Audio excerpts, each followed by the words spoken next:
Hi everyone, Joy here. Welcome. Today, although I do want to, as a whole, spread the message of positivity and acceptance with my channel, today's going to be different.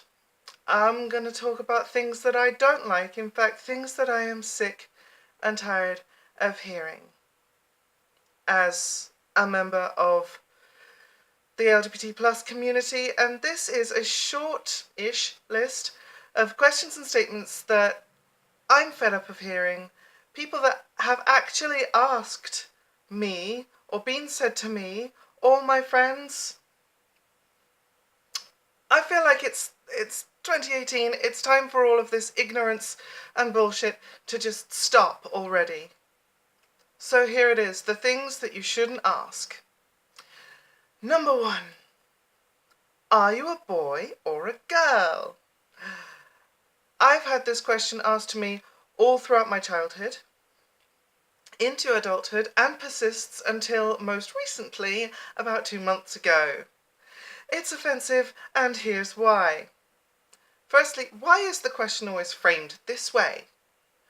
Why using the belittling child terms boy and girl?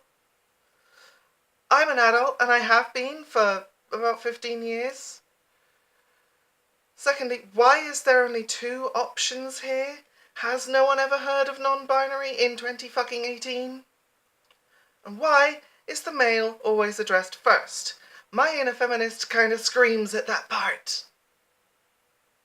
Now this whole thing boils down to, well, why does the person asking even care? Even if the question is phrased as, what is your gender? Still, what is the motivation behind asking? If somebody wants to not offend someone by not using the correct pronouns, just ask, what pronouns do you use? It's not that fucking hard. You can even take someone aside and ask them in private. That's even better. If somebody wants to date someone and find out what they are, but fine, but use a little tact. Allow me to give you an example. Hi, you're cute. I identify as male, and you would be? I don't know. Maybe try chatting someone up like that, or maybe not. Maybe work on your chat up skills first before asking. Or perhaps the person asking is my doctor. Fine, but if the information is needed, a good doctor will phrase it in such a way that makes the patient comfortable, like, what's your experience with gender? But again, only if it's relevant. If I've got something in my eye, it's not necessary to ask that. Yes, that has happened to a few people where it's been completely unrelated and they've had that question asked.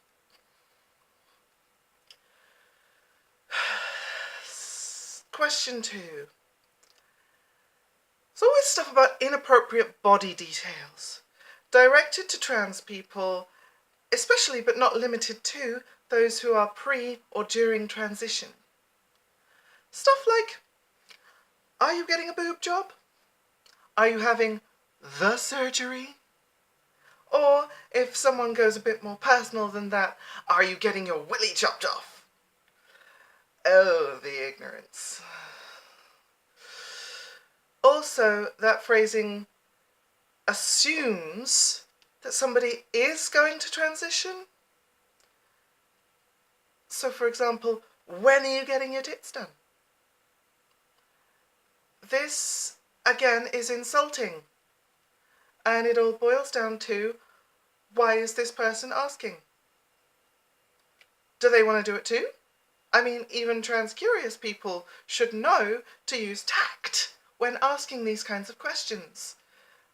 Have you had any plans to transition physically? How's that going? Was that difficult to deal with? You know, and that's perfectly fine to ask if you're trying to get an idea of what to expect during transition.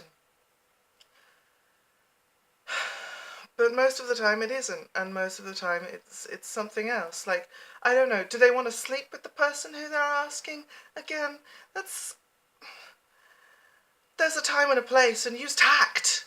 Use tact. This kind of attitude apparently happens a lot with online dating, and the plethora of toxic messages on there would take a whole other video to explain.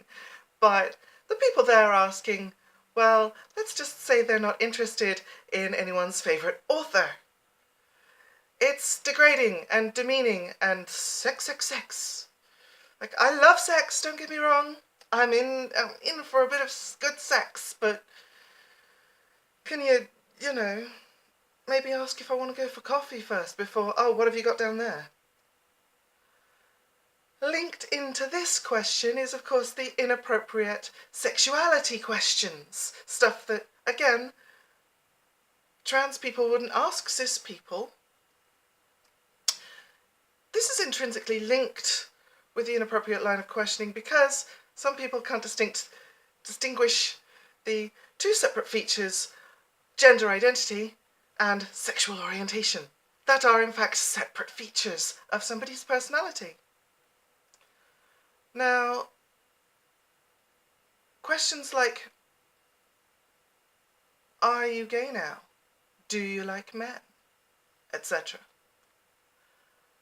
Heteronormativity is the assumption that leads to this way of thinking, and that because somebody transitions, they automatically might switch sexuality despite any prior knowledge the asker has about that person. It's ridiculously in-depth, detailed, and rude. Anyway, thus concludes part 1 of this ramble. Part 2 will come very, very shortly. See you soon. Bye.